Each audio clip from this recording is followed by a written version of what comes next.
Hey guys, Miss Miller's here, and I have Meredith.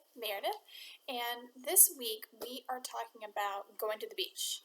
So the topic is at the beach, and the title of our listening story today is The Beach Walk. You ready to get started? All right, let's get going. All right, the beach walk. Here we are, said Dad as they pulled up in front of the Starfish Shores Resort. This will be our home for the next week. He pointed at the large building in front of them.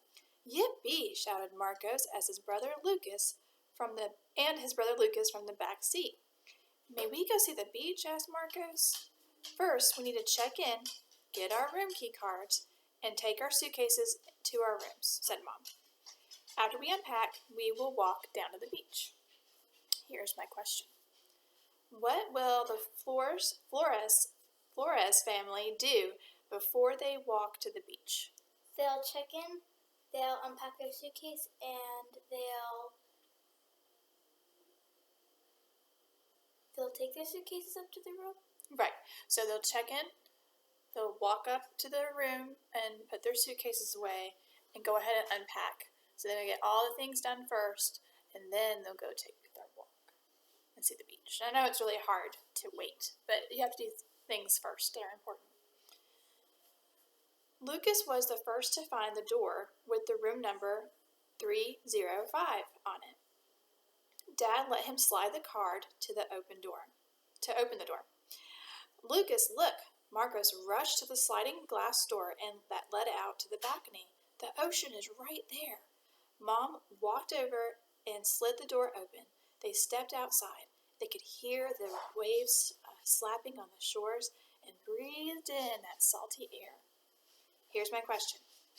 What does the family hear and smell when they go on the balcony?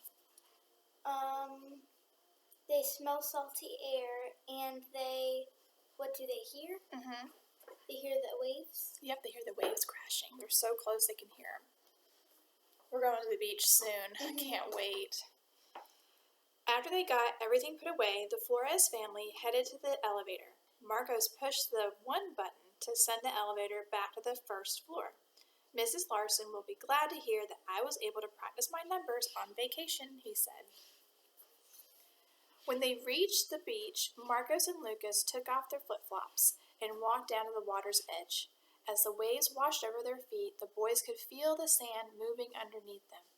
Mom and Dad held hands and carried their shoes as they walked down the beach. Marcos and Lucas ran ahead. Marcos stopped and turned. What's all this stringy stuff on my toes? He said. That's seaweed, answered Mom. It grows in the water and feeds the sea animals. Sometimes it washes up on shore. Dad added, some people eat certain types of seaweed. Really? Said Marcos. He pulled the seaweed from between his toes. Here's my question. What does Marcos find between his toes? Seaweed. Seaweed. Yeah, it's kind of gross. When I went to California one time, I visited my brother. He was in the Navy out there, and I got to swim in the Pacific Ocean. And I like to go under the water and swim around and look and see. And I had some goggles because the salty water will hurt your eyes. And the seaweed was crazy. It was like pillars of 12, 15, 18, 20 feet tall from the ocean floor up, and you could swim in between the seaweed. It was really, really cool. I didn't want to touch the seaweed, but it was really cool to see how big the seaweed is out there compared to the Atlantic Ocean, which is the ocean that's on our coast in North Carolina. Did you see a lot of sea animals? I saw some little crabs and fish and jellyfish, but I didn't see anything cool like dolphins or anything like that. That'd be really cool if you did. That would have been cool. All right, let's keep going. Lucas picked up his piece of wood that had washed up on the sand. How did that wood get out here? He asked. That's driftwood, said Dad. It probably fell into the water during a storm, and it just floated ashore. Here's my question. How does driftwood get on the beach? When water pushes it onto the sand? Right, but how does wood grow in the ocean? No. So how does wood get out there? People throw it in the water. What did the story say? The story said that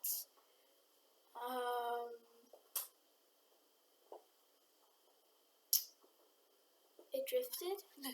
So there's a lot of storms, right? And there are trees a little bit further in coast, but the storms blow the wood out there, and the wood eventually will come back to shore. And it's been worn down by the water, so it looks a little bit different. So like the bark is off, and it might be really smooth and kind of prettier than when you would just find a stick out in the yard.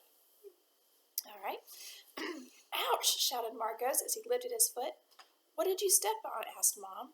Dad bent down and picked something up. It's a starfish, he said. See how it's shaped like a star?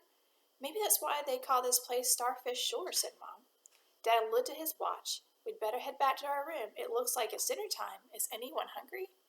Marcos rubbed his tummy. I am, but I don't think I want to eat any seaweed tonight. Here's my question. What sea creatures does Marcos step on? A starfish? A starfish. I've never seen a live starfish. I've seen starfish that have died, and like the hard ones. Yeah. Yeah. And then, do you eat seaweed? There are people that we've eaten kale. Don't we eat it in our sushi? We eat it in our sushi, which has been a long time since we've had sushi, but we do eat it in our sushi. It's yummy. They have dried seaweed that you can buy, and people eat it. I've tried it. I don't really like the dry kind. The only time I'm going to eat it is in sushi. Yeah. All right, that's it for today's story. And tomorrow we are going to be learning about a boat ride. So I'll be looking forward to seeing you then. Thanks for checking in with us. Bye. Bye.